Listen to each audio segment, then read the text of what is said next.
you tend to leave the doctor's office with many questions and more confusion than when you went in. And I rise like the day, I rise up, I rise unafraid, I rise up, and I do it 1,000 times again. So I can't believe I am recording with you guys. I look like crap. I feel like crap, hence why I look like it pretty much ever since Jackie died. Anyway, I'm not going to keep it long. I'm quickly downing this burrito and my yummy drink. And then I'm going to go into my building here for neurology to discuss why I went to the doctor yesterday and tell him that they referred me to a neurologist. And since I already have one, I'm going to see if they can do anything. He only specializes in, I think, in headaches. Maybe something different, maybe a little bit more. So he may just say, I can't help you. I'll suggest you go into this particular neurologist. So I'm not sure. We will discuss what we need to about all these new symptoms that are happening. Or maybe they're just stress related, even though I wasn't stressed until just recently. So yeah, I'm gonna finish eating my food.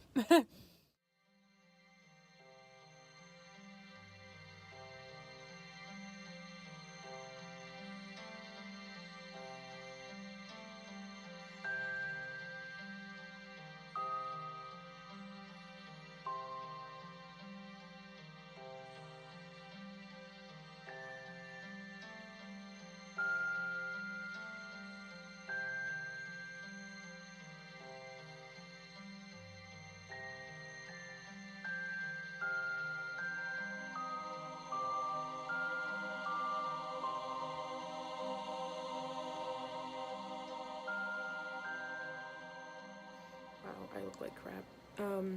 So I'm not seeing my personal doctor because he hadn't had any appointments until the middle of June or end of June.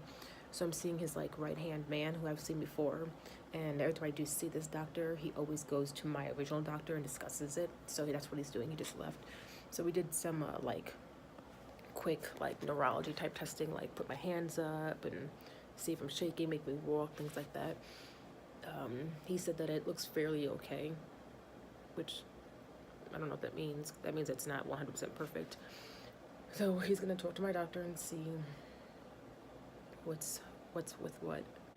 Okay, I did want to show you guys this. Look how cool this is under his desk. Where is it? There it is. It's like a little Bob Marley. It's so cool. And like, it's on string, the arms and hands. It's a magnet. I think I love it so much. I want it.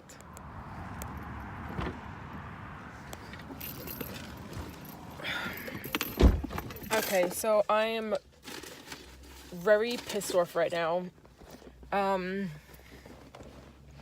So I see my doctor and they basically go into why I've been there, like, oh, are your cluster headaches, are they better, and you're sleeping, your narcolepsy, all that stuff. So, which is fine, you know, we had to change a few different things because I really didn't go there for that, so I wasn't thinking about it. But since I was there, might as well fix things. I'm like, well, can I talk about what I'm here for? So I explained to my personal doctor's right-hand man the situation. So he had me do a few different little tests, and then he's like, well, let me go talk to my personal doctor. So my doctor walks in and he makes me do the test all over again, and then he goes, looking good though, looking good. He goes, so let's just start you on a new milligram for this and for that. And I go, okay, but that's not why I came. Can we discuss why I'm here? Like, why I'm so clumsy that, like, it's making me scared. Like, I mean, and I hate the word clumsy. I wish there was another word that means extreme, because clumsy is not the right word. I went through the samples and the examples, and he just didn't seem like, I don't know. And then I explained to him about the writing, how I've been typing, and I've been showing him the samples of it. And he was like, well, neurologically, through these tests, you don't have, like, doesn't look like you have an MS. I'm like, I didn't say I did. He goes, no, I'm just saying that these are different things that I was looking for. Like, I don't see MS. I don't see a sign of a stroke. I don't see a sign of this. He goes, neurologically, you're fine. He goes, have you ever taken Zoloft? And I go, an antidepressant? He goes, so you know what it is? I go, yes, it's all over TV. I was like, for me, like, I'm not in the health field because I'm not like a doctor or nurse, but I'm in the health field because I'm sick, and this is what I do. I'm an advocate for myself all the time. And I was like, no, because I'm not depressed. He goes, all right, well, let's start you on Zoloft, and hopefully that will help with your dizziness. I'm like, I'm not dizzy. I'm not dizzy. I'm not seeing things. I'm nothing. I have no symptoms besides I'm dropping any and everything. I'm running to things. I'm stubbing my toe. I'm falling. And I was like, and how does that explain my writing and how things are looking in my bloody nose? He goes, your bloody nose, see an ENT. And I'm like, all right, that makes a little sense. I just thought it all worked hand in hand since it all started at the same time. So he sent a prescription in for Zoloft. I will not be picking it up, and I will not be taking it. One, I'm not taking medication just because, and it's an antidepressant. So after my original doctor leaves, the other doctor goes, don't stress about it. He goes, it also helps with headaches. I go, that's not going to make me want to take it anymore because it helps with headaches as well. It's not known for that. It does help it, but I'm not taking an antidepressant. I'm not depressed. You're basically trying to make it sound like I'm depressed and it's all in my head, which makes me piss the fuck off, and I'm not happy about it right now. But I'm not going and I'm picking up Zoloft. That will be sitting there, and I will be telling Walgreens that they can just throw it away, because I need another answer. Like, I'm not saying I have a tumor or I have cancer, I have this, but I know that there are people who are healthy 1 minute and then the next day they're falling dead to the ground, like, and they wouldn't catch it with them pushing on my hips or my arms or my legs, or telling me to walk and see if I walk straight. That's like the basic of basic. Like, there should be some tests, like blood work, all these different things that have symptoms like mine. And that's what I was expecting, because someone writing the way I do right now, that seems something more with a tumor. Now, I don't think I have a tumor. I'm not trying to make it seem like I have something that's not what I have, but something is not right, and they didn't do the research that they should have done on me. Hello! I'm home! Hi. Oh, girl. Who's my girl? Who's my girl, Freckles? Oh, big jump. Big jump. Oh, and big stretch. Hi. Oh, good.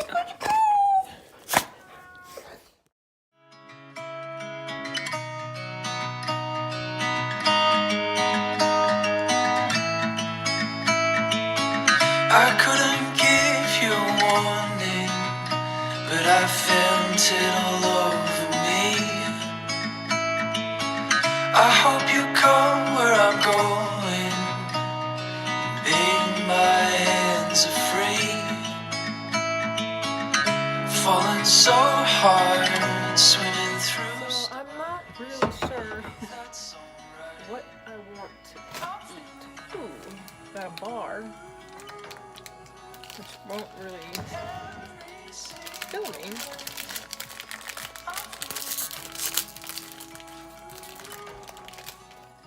But it is tasty.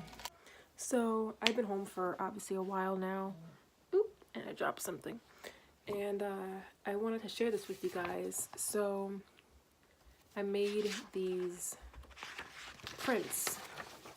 First off, I made this a while ago, pretty much back in September, but I just made a print of it, and it's for Claire Wineland. I hope you guys can see it. So it has all her photos and stuff like that. So I'm gonna cut the corners off, and I'm gonna put it on my wall. And then I made this one as well. So very excited about that. I started my project, the power of, well, I should say Zebra Strong care packages. but the company is the Power of 10 Foundation, and I'm trying to become a nonprofit. And I dedicated my company to 3 people, but I felt because they were still alive, it didn't seem correct. Like people typically make a company in honor of somebody who has died, and since they didn't die, they weren't, it just seemed weird. And so, like, long story short, I made this project and company in honor of 3 people. Claire Wineland, Jackie Beckwith, and Mary, the Fry Life. And I think that just because someone's alive doesn't mean that you can't say that this is in honor of them. And so, for now, I made these 2 prints here. They will obviously state their time of birth and their time of death. Not time, but date. But I did make this print because she is alive and well, and I'm happy. And I just wanted to show the world that this is also in honor of her. And then, how would people say it? God forbid, nothing happens to her, but if something did, then she would also be edited to look something like this. But yeah, so anyways, that's what I did earlier. And I just got done cleaning a little bit, and I made some pins for sleep destroying care packages. So I made about 12 of them. I had to go make prints. And see if I can sell them for a few dollars to kind of build up some money for care packages. And yeah. Oh, by the way, my doctor asked me if I was on anything, and I'm like any of the pills that you give me or whatever, and he's like, no, like, have you done crack cocaine? Are you on acid, LSD? And I'm like, and then he did say marijuana, but I was like, no, because you seem like you're getting a little defensive about it. Like, maybe you are. I go, I don't do drugs. Like, no. It's like he either wanted to blame my symptoms on drugs, like hard street drugs, or mental health, like I'm depressed, which is why he wants me to start that Zoloft, which I'm not going to do. Or Zoloft, or whatever I said it was. Prozac, whatever. So, I just wanted to mention that. I wanted to leave you guys with this message before I ended the vlog, and that is, don't be scared to be your own advocate, because without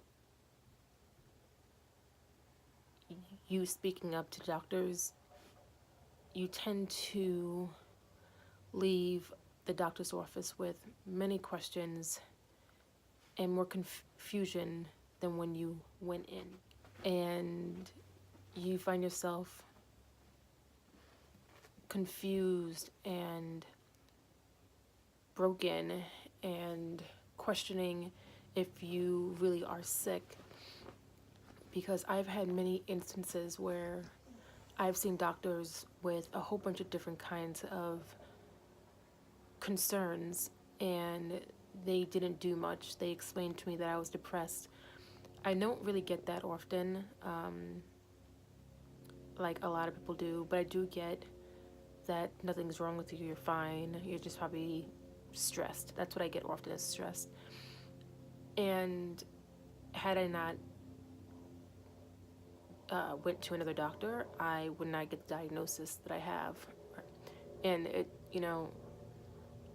I've had many doctors in Florida when I first got sick saying that I was having seizures. They didn't even do any testing. They just wanted to give me a diagnosis. When I got here, I knew I wasn't having seizures. If I was, I may have been getting atypical seizures, and they finally did testing here in the state, and they said you're not, and that I can stop all these seizure medications. You know your body. Yes, doctors are doctors. They are not perfect by any means.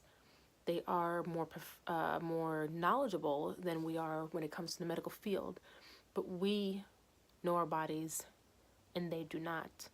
And so when I or you go in to see a doctor, and they say you're stressed, or it's nothing, or it's probably nothing, you know, you need to keep pushing. You need to find a doctor who listens, because many doctors don't. They quickly want to bring you into the orifice room and then out. They don't want to keep you there. It's the more patients, the more money they get. The more medications they prescribe, the more money they receive. And if you truly are a patient, someone who truly is sick, you don't want to be on any medications, not as many are on. I'm on lots, and I've tried my best to find new doctors, or even speak to my doctors about ways to break it in half. And just know that there's some doctor out there who can help you and who will fully listen to you. And if you don't have that doctor, then don't settle. And with that, I'm going to end the day with that great note, I hope. And I will see you next time. Stay zebra strong, and have a great night, guys.